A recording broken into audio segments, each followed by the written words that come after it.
Good morning. My name is Jim DeMeo, and this is A Course in Miracles. Today I'm reading from Lesson 133. I will not value what is valueless. Sometimes in teaching, there is benefit, particularly after you've gone through what seems theoretical and far from what the student has already learned, to bring him back to practical concerns. This we will do today. We will not speak of lofty, world-encompassing ideas, but dwell instead on benefits to you. You do not ask too much of life, but far too little.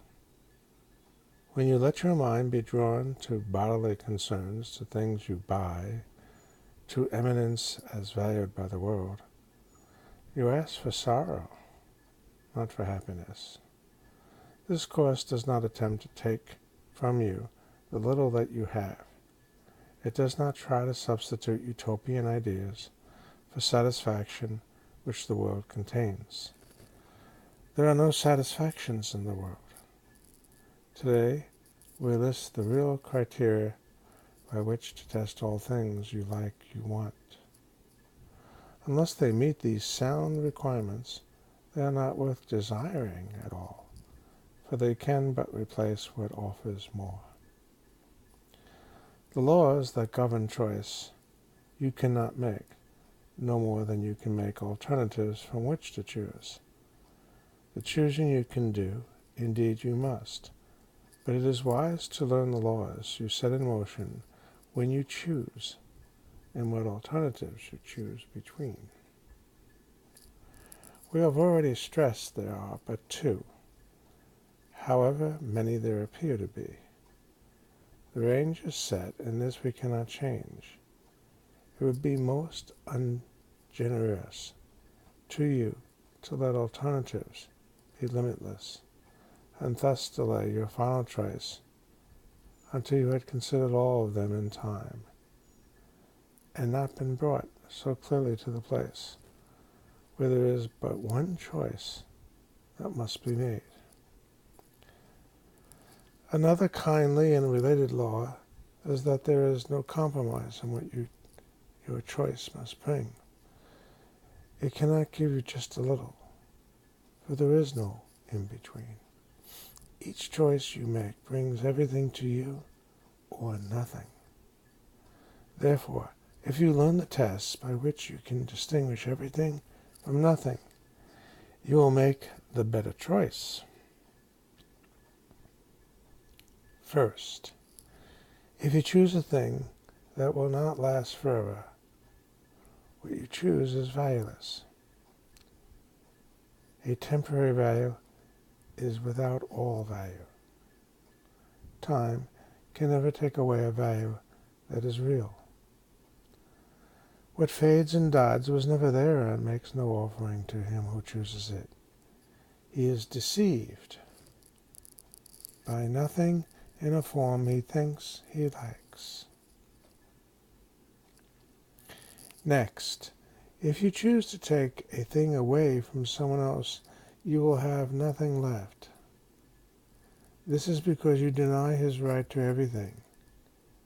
You have denied your own.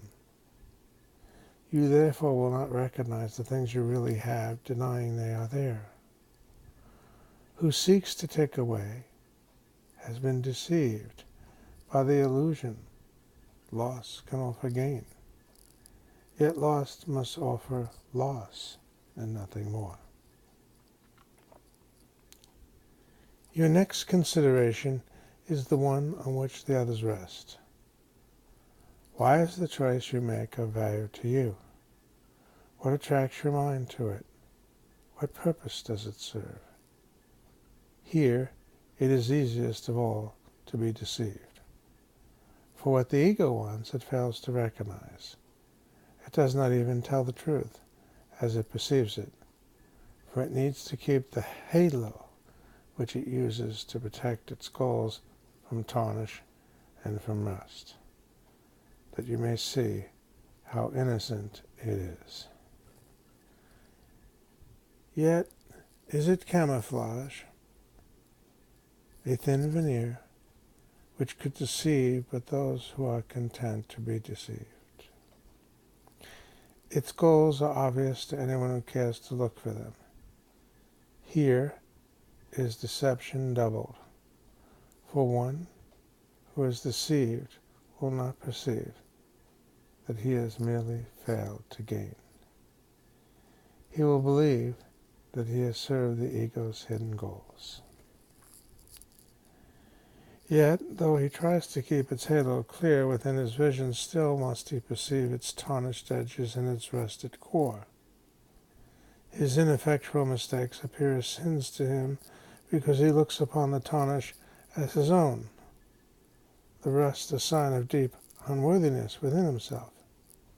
He who would still perceive, the ego's goals and serve them as his own, makes no mistakes according to the dictates of his guide.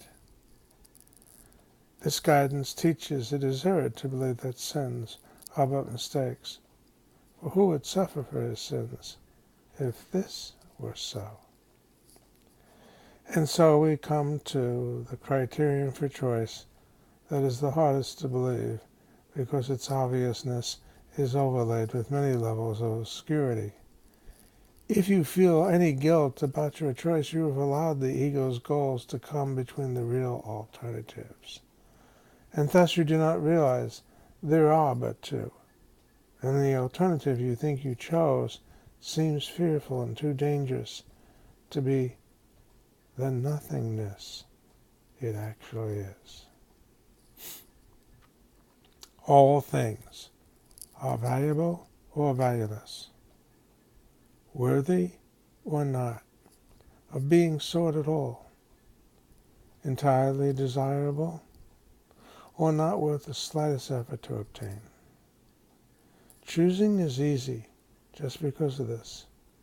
Complexity is nothing but a screen of smoke which hides the very simple fact that no decision can be difficult. What is the gain to you in knowing this? It is far more than merely letting you make choices easily and without pain.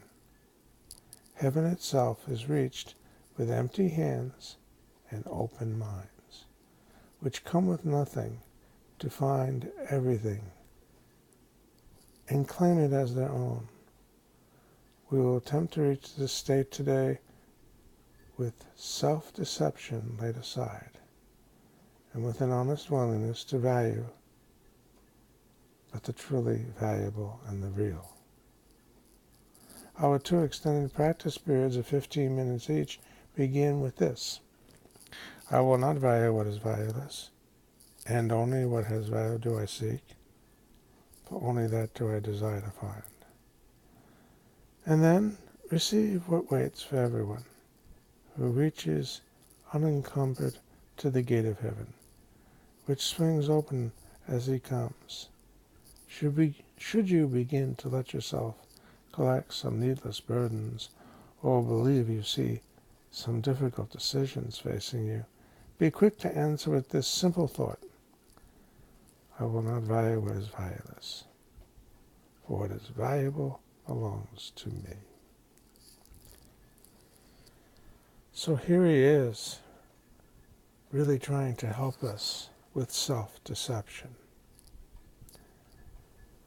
But with the miracle, turning to the Holy Spirit, we can succeed in what is valuable.